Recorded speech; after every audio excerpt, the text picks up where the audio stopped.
Think for a moment about the New York City skyline.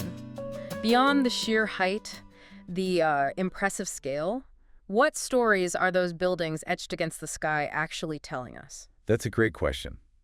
It really invites you to look closer, doesn't it? Yeah. Today, we're not just observing, we're kind of embarking on an architectural exploration of New York.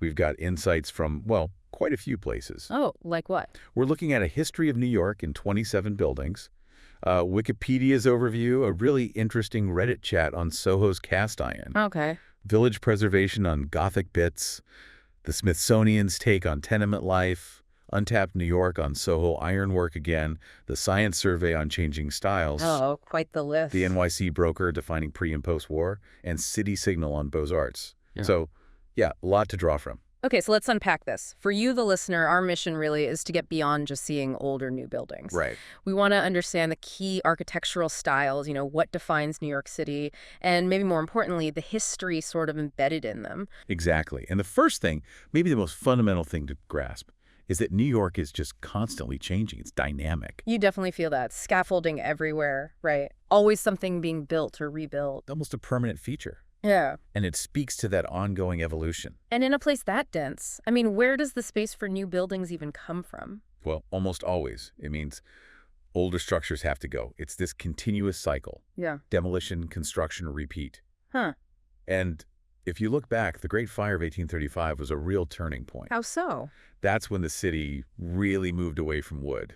Stone and brick became the preferred materials, for fire safety. Right. Makes sense. But unlike, say, Paris with all its limestone, New York's stone was different. Totally different. Paris had Haussmann and unified sources. Yeah. New York sourced its stone from lots of different quarries, locally, regionally. Ah, okay. And that's why you see such a variety of textures, different colors, in those older buildings. It wasn't one uniform look. That explains a lot, actually. Gives the city that unique kind of patchwork character in places. Exactly. And speaking of character, those wooden water towers you see everywhere on older buildings? Oh, yeah. The iconic rooftop things. They're so New York.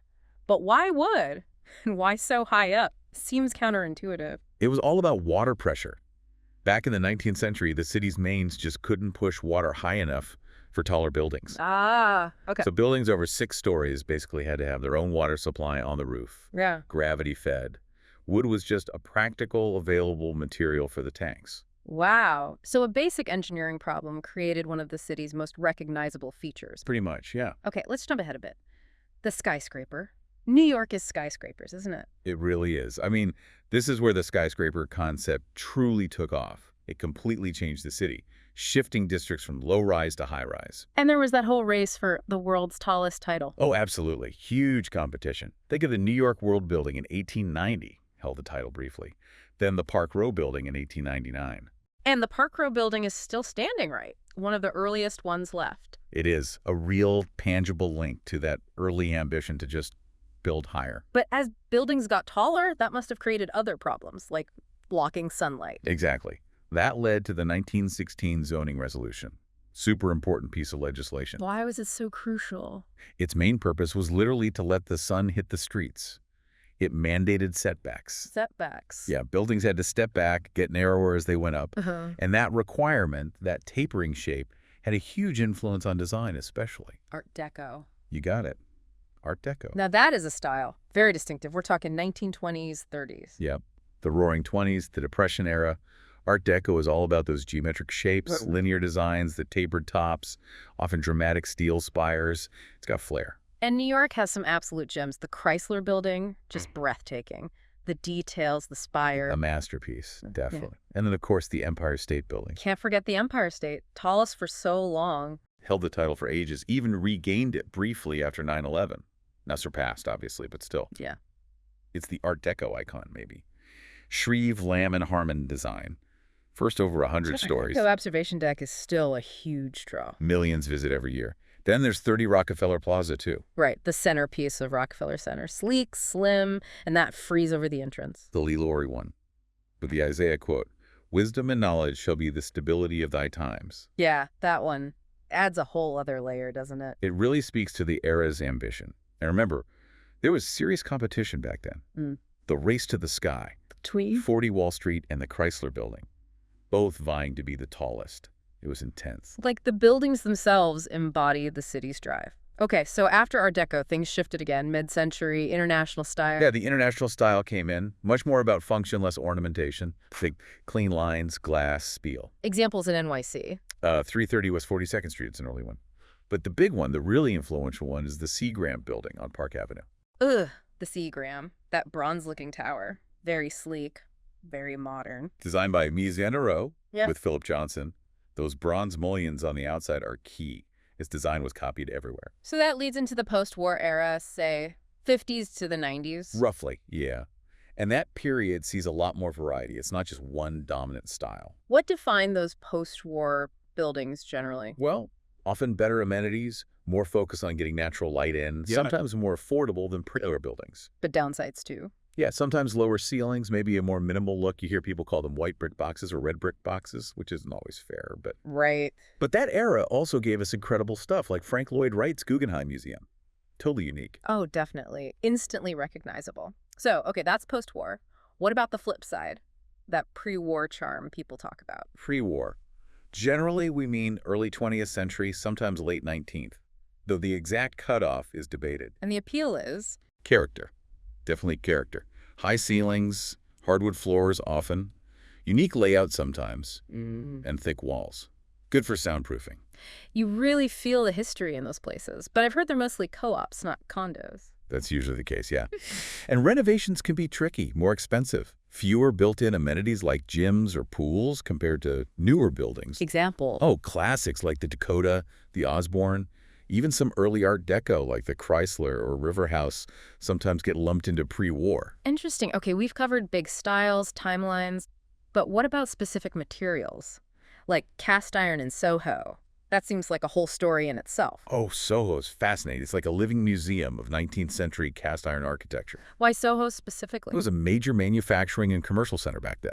So lots of cast iron foundries set up shop right there. Convenient. And they used the iron for the building fronts. Exactly. Cast iron facades. It could be incredibly detailed, really ornate. It was a way for businesses to show off, look successful. Yeah. It was cheaper and faster than carving stone. You could mass produce intricate designs. How do they actually make them? They'd make a wood pattern, press it into sand to create a mold, pour in molten iron, let it cool, break the mold. Voila. Local foundries like Etna, James L. Jackson, they were churning this stuff out. And James Bogartis was a key figure. Huge, a real pioneer. Yeah. His Edgar Lang stores down in the Washington Market area, that was the first building with a complete cast iron facade. A prototype, really. Is this still there? Sadly, no. It was landmarked, but then dismantled, and the pieces were actually stolen. Stolen? Wow. That's unbelievable. Yeah, a real loss. Yeah. But Bogartis proved the concept. What made cast iron so useful for buildings then? Several things. It allowed for bigger spans between columns, meaning larger windows, great for light in factories or stores. Okay. The pieces were lighter than stone, easier to transport and assemble. You could customize designs easily from catalogs, replicate them, paint it, and it could even look like masonry. And I read somewhere it was sort of a precursor to skyscrapers. In a way, yes. Think about it. A non-load-bearing exterior wall, a curtain wall. Prefabricated elements, repeating bays. Those ideas carried forward. That's a cool connection. And SoHo had another first, right? Something about elevators. That's right. The E.W. Hall-Out department store in SoHo got the world's first public passenger elevator. Otis installed it. So much innovation in one neighborhood. But cast iron faded out. Why? Well, fire was a big issue. While the facade was iron, the internal structure was often still wood, so they weren't truly fireproof. Plus, manufacturing declined in the area after World War II. Buildings fell into disrepair, and then there was almost disaster. What happened? There was a plan, the Lomax Highway project, that would have basically flattened much of SoHo. No way. Seriously. But thankfully, people like Jane Jacobs and Margot Gale fought hard against it. Community activism saved it. Wow. And that led to preservation efforts, getting it designated a historic district, so we can still see it today. Thank goodness for that. It's an amazing area. Yeah. Okay, shifting gears a bit. Gothic. In New York, you see bits of it, right? Like in Greenwich Village. You do. Not like European cathedrals, obviously, but the Gothic Revival style had its moment here, mostly mid-19th century. What are the key features? Pointed arches. Pointed arches, yeah. That's the classic Gothic thing. Lets you build higher, get bigger windows, more light. In the Village, you see it mainly in churches. Like which ones? Well, the Jefferson Market Courthouse, that's more Victorian Gothic, actually. It mixes Gothic with other medieval styles, makes it more picturesque. The old library building, yeah, that's very distinct. Exactly. Then for a more standard Gothic revival, there's the Church of the Ascension on Fifth Ave, designed by Richard Upjohn, a big name in the style, and First Presbyterian further up. Any houses? Fewer survive. There were rows of them. Number 10 Fifth Avenue still has some Gothic details, pointed arch doorway, some window tracery, a little glimpse. It's interesting how these styles pop up in pockets. Now, a very different kind of building. Tenements. Lower East Side. Not glamorous, but hugely important historically. Absolutely critical to the city's story, and often a really grim story. Tenements were, well, they were tough. Cheaply built, incredibly crowded. Oh, crowded. Insanely. Small apartments, maybe 3 rooms, often with windowless interior rooms, poor light, bad ventilation, shared outhouses in the yard, no elevators. Fire hazards, too. They called them death traps. Just try to imagine living like that. Hundreds of thousands crammed into the Lower East Side. People formed ethnic enclaves, for support, language, jobs nearby, like in the garment industry. Were there attempts to improve things, laws passed? Yeah, the 1879 law led to the dumbbell tenement design. It had these narrow air shafts. Did they help? Not really. They often just filled with garbage, didn't fix overcrowding. The 1901 Tenement House Act was better mandated indoor plumbing, lighting. That must have made a difference. It did, but it also made rents go up, which caused rent wars. People couldn't afford the improvements.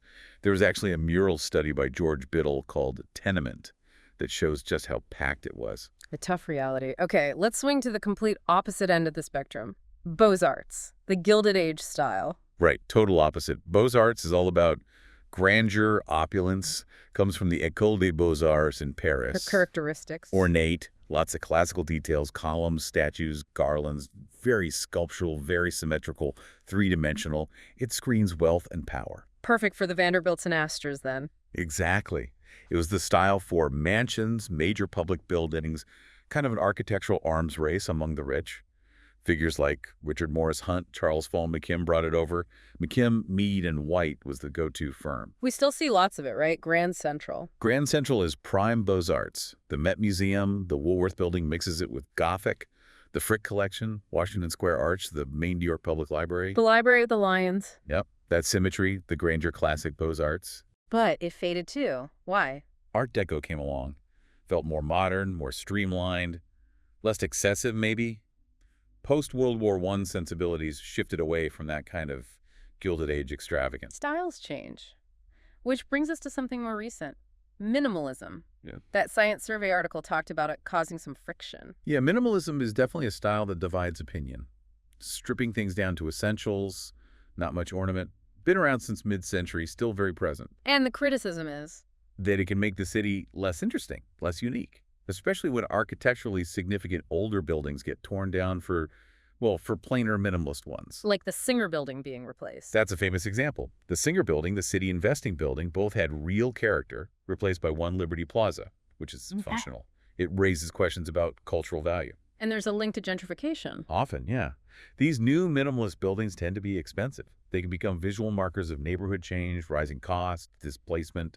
Even tenements, which weren't fancy but held communities, get replaced. It really highlights that tension between development and preserving history. Absolutely, which is where the Landmarks Preservation Commission comes in. Their job is to protect important buildings. Exactly. They identify buildings with cultural, historical, architectural value and give them landmark status.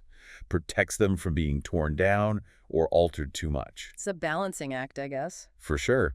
Big icons like the Empire State are safe, but smaller, maybe less famous buildings with important stories can be at risk.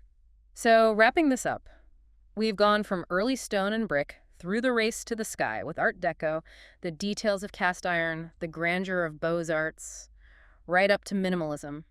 It's quite a journey. It really is. New York's architecture is like a history book written in stone, steel, and glass. Yeah. Each style tells a story about the city's economy, its people, its ambitions at different times. And hopefully for you listening, you now have a better sense of these styles, a deeper appreciation for what you're seeing when you look around the city. Exactly. You can start to read the buildings, understand the layers of history. So next time you're out walking, maybe pause and really look at the buildings. See what styles you recognize now. Think about the stories they might be holding on to. If you like this video, give me a thumbs up. And if you want more, please subscribe to the OmniKnow channel.